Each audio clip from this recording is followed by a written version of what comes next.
Welcome to the Commissioner's Report. I'm Steve Barnes. You know, Polk County's historically has been an agricultural county, and it continues to be an agricultural county. Here with me today is somebody who knows just a wee little bit about it, Commissioner Bill Braswell. I like to think I know a little bit about it, but every day I find out I know less, so it's tough, yeah. Well, thanks for joining me. Now we're going to talk a little bit about agriculture here, specifically produce. Yep. I think a lot of times people, when they're driving past all of these fields, you know, of produce here in Polk County, you just assume that that's the food that you're buying at the store. Right. That's a big misconception, isn't it? Yeah, I mean, people have really become disengaged with where their food comes from and how it gets to the grocery store. And that's kind of what I wanted to talk about, you know, because people, I think, they want to eat healthier, they want to eat, you know, fresher, locally grown, sustainably grown, all these labels that we give our food, and they think they're buying that, and when in fact they're really not. I mean, they don't look at the label, they really just don't know what to look for. And but first I want to make sure we're clear, we're talking fresh produce or produce. Right. It's basically the stuff in your refrigerator that you eat every day. It's not canned food, it's not processed food, it's what you go to the produce section and buy. Go ahead. Now, there's a lot of, you know, there's this term that floats around out there, and I think a lot of people don't really quite understand what it means. We think of, you know, seasonal food, and really because of, I mean, we live in Florida, it's a concept that's hard to grasp. Well, Florida's a little different because we don't really have winter, you know, it's one day out of the year, so we can grow a lot of things other states can't. But yeah, I mean, produce is seasonal. No matter where it's grown, it only grows in the warm season. So, you know, when you want that peach in December, you can go to the store and you can get a peach in December, but it's not a fresh peach, I can assure you that.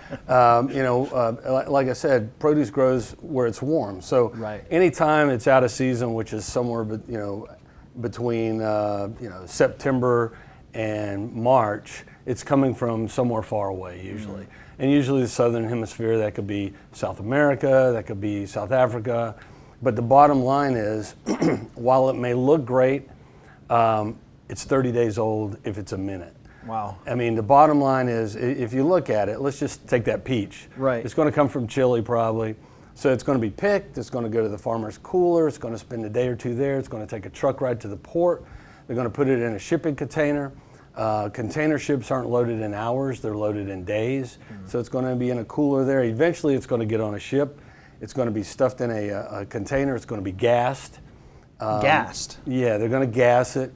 Basically, they try to get as much oxygen out, put CO2, argon, some other gases. To try and slow that ripening process. To make it look good, yeah. Okay. Yeah, and it does. It slows the ripening process. So then it's going to take a boat ride. Now, the shortest boat ride from Chile to anywhere in the U.S. is 19 days. That's the fast ship. Wow. So, you know, it could be up to 20, 25 days, and with what's going on right now, it could be a month before it gets into the port. Now it gets to the port, it's got to go through ag inspections to make sure it's not rotten already, to make sure there's no insects or bugs in there. It goes to their cooler. From their cooler, it goes to the buyer. The buyer is not the grocery chain.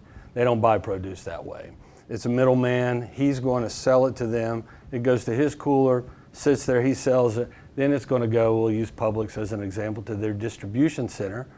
And now it's going to be put on a truck and go to the grocery store. So you're looking at weeks for it's nothing everything. Nothing like when you go to the farmer's market or whatever, and you know, they're bringing it out of the field.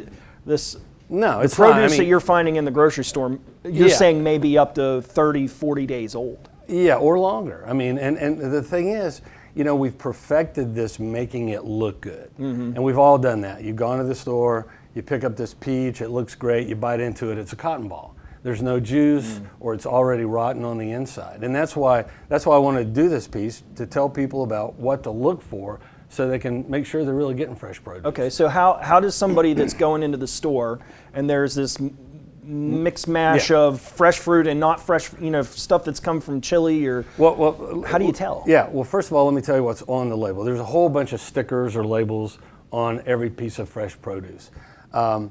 A lot of them have no meaning whatsoever. If it's organic, it's part of a USDA program and it says organic. Almost every other sticker is just, I'm not going to call it nonsense, but it's whatever the guy that printed the sticker wants it to be, that's what it is. Yeah. It can say sustainably grown. It can say whatever. None of those are verified. None of them are inspected. And in the example of sustainably grown, what does that even mean? Nobody knows. But yeah, you look at... So it's kind of like a marketing ploy is basically what you're saying. saying. Yeah, and the one that really gets me is the non-GMO, because the bottom line is this: there are no GMOs in your grocery store. There may be one kind of produce that's a GMO, and that's a papaya. And that's because the papayas were disappearing off the planet here a few years back, and the only way to save them was by coming up with a GMO. What does GMO mean? Genetically modified. Okay. So it's been genetically modified to resist a disease or resist a bug or something like that. So that's not different. I mean, that's different than, like, let's say a hybrid where, like, you know, IFAS is developing oranges that, you know. Yeah, hybrids come from crossbreeding, natural pollination, that sort of stuff. GMOs, they go in the lab and they move a chromosome from here to there. That said, you'll see on lettuce, non-GMO. I mean, it should be an insult to most consumers when they see that, because there's no such thing as GMO lettuce. There's no such thing as GMO citrus or anything except papayas. Now, there are GMO grains like corn and soybeans and stuff like that. Cotton is usually a GMO. And speaking of soybeans, even though you don't want to eat GMOs, or people think they don't want to eat GMOs, they probably eat them almost every day, because almost every soybean grown on this planet is a genetically modified soybean. They're included in every processed and packaged food. So, you know, you're eating GMOs. But anyway, you look at the label, it'll tell you where it's from, and that's what's important. You know, don't get confused. A lot of times the marketer will put their street address, even though they may farm in Guatemala, but their address is California. Don't get caught by the California. That's tricky. And you know, people read so far, they see California, oh, this is local. So what about the ones that say fresh from Florida?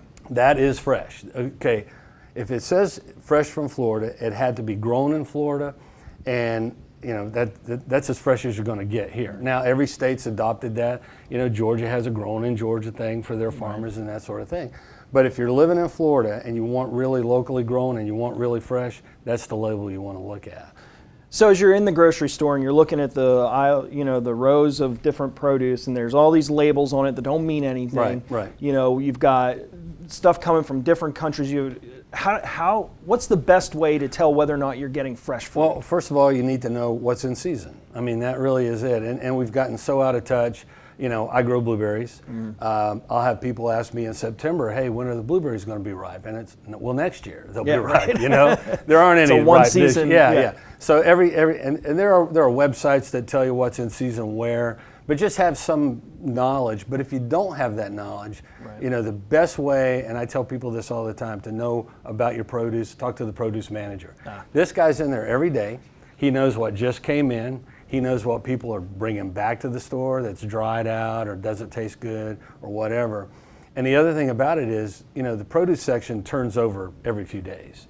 And, you know, that peach that was terrible last week might be replaced by a fresh Georgia peach this week, and it's really good. So he's the go-to guy at every store. It's kind of amazing to think about how much food, how much produce actually gets tossed from the grocery stores. Yeah, every week.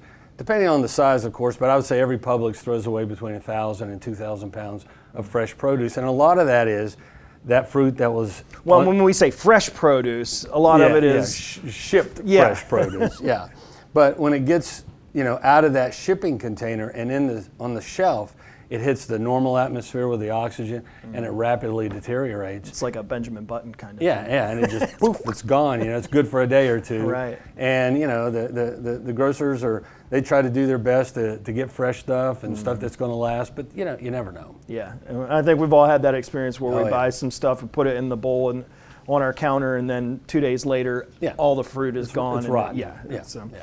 Well, you know, I know that we've got a lot more to talk about as far as produce and agriculture goes, but we're running out of time here. Commissioner Braswell, I appreciate your wealth of knowledge on the topic, and I look forward to some more conversation. Well, thanks so much. Thanks for having me. And thank you for joining us for this episode of the Commissioner's Report. Join us again. Thank you for watching. For more information, go to polk-county.net.